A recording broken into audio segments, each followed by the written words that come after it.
Hello friends, ഇന്ന് നമ്മൾ ഒരു ട്രിപ്പ് പോവുകയാണ്. സ്ഥലം അവിടെ എത്തുമ്പോൾ കാണിച്ചു തരാം. ഒരു സർപ്രൈസ് ആണ്. സർപ്രൈസ് വെച്ചല്ലേ നിർത്തിയത്. ഇപ്പോൾ സർപ്രൈസ് എന്താണെന്ന് വെച്ചാൽ ഞാൻ പറയാണ്. നമ്മൾ പോകുന്നത് അതിരപ്പള്ളി കാലടി പ്ലാന്റേഷനിലാണ്. അവിടേക്ക് ഞങ്ങൾ ആദ്യമായിട്ടാണ് പോകുന്നത്. അതിരപ്പള്ളി പല പ്രാവശ്യവും ഞങ്ങൾ പോയിട്ടുണ്ടെങ്കിലും കാലടി പ്ലാന്റേഷനിൽ നമ്മൾ ആദ്യമായിട്ടാണ് പോകുന്നത്. അതുകൊണ്ട് അല്പം എക്സൈറ്റ്മെൻറ്റ് കൂടുതലാണ്.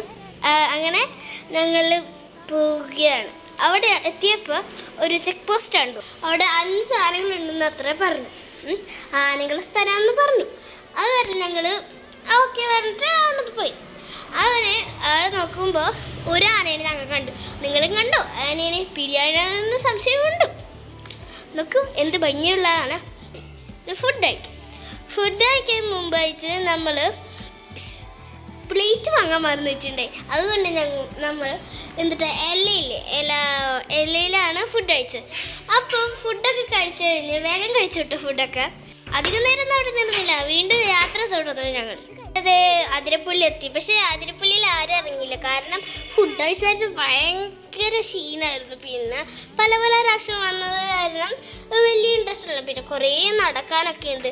അത് കാരണം ഞങ്ങൾ നേരെ ചാപ്പ വെള്ളച്ചാട്ടൻ്റെ എത്തി. കാരണം എന്താ വെച്ചാൽ അവിടെ റോഡ് സൈഡിൽ തന്നെയല്ലേ എത്തും. അപ്പോൾ ഞാൻ വിചാരിച്ചു തുമ്പൂർ മുഴന്ന് പോകാമെന്ന് വെച്ചു. അച്ഛൻ പറഞ്ഞു അവിടേക്ക് പോകാമെന്ന്. അങ്ങനെ അവിടേക്ക് പോയി. തുമ്പൂർമൊഴി എത്തി. അവിടുത്തെ ബട്ടർഫ്ലൈ ഗാർഡനാണ് ഈ കാണുന്നത്.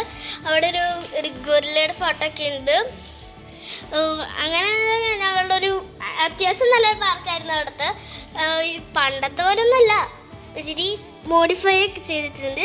അവിടുത്തെ സ്പെഷ്യലായിട്ടൊരു സാധനമാണ് നൂൽപ്പാലം. അവിടേക്ക് നമ്മൾ ഇപ്പോൾ പോകും. ഞങ്ങളവിടെ കുറേ നേരം കളിച്ചു. അത് കഴിഞ്ഞ് ഞങ്ങൾ നൂൽപ്പാലത്തിന്മേൽ കയറാൻ പോവുകയാണ്. അതിന്മേൽ കയറി കുറേ ഫോട്ടോസൊക്കെ എടുത്ത് ഞങ്ങൾ വീണ്ടും തിരിച്ചു പോയിരുന്നു. അപ്പോഴാണ് ചേച്ചമ്മ പറഞ്ഞത് നമ്മളോട് വിരിപ്പാർക്കൊന്നിലൊന്ന് പോയാലോ എന്ന്. അങ്ങനെ അവിടെ എത്തി. പക്ഷെ അവിടെ എത്തിയപ്പോൾ ഭയങ്കര രസമായിരുന്നു കേട്ടോ. അവിടെ കുളിക്കാനായിട്ട് ഞങ്ങളപ്പോൾ തന്നെ ഡ്രസ്സ് മാറി. അങ്ങനെ തന്നെ ഞാൻ കളിച്ച് കുളിച്ചു. അങ്ങനെ നമ്മൾ എന്താ പറയുക, അങ്ങനെ നമ്മൾ തിരിച്ചു പോരേ. പക്ഷെ ഒരു കാര്യം ഞാൻ പറയാൻ മറന്നേ. എന്താണെന്ന് വെച്ചാൽ ഇവിടെ വന്നില്ലെങ്കിൽ ഈ യാത്ര നഷ്ടമായാണ്. കുറേ വൈകിട്ടാണ് കേട്ടോ ഇവിടുന്ന് വന്നത്. എന്താ പറയുക, ഇവിടെ ആന വെള്ളം കുടിക്കാൻ വരുന്ന സ്ഥലമാണ്. ഞങ്ങൾ തിരിച്ച് വീട്ടിൽ പോവുകയാണ്. ബൈ.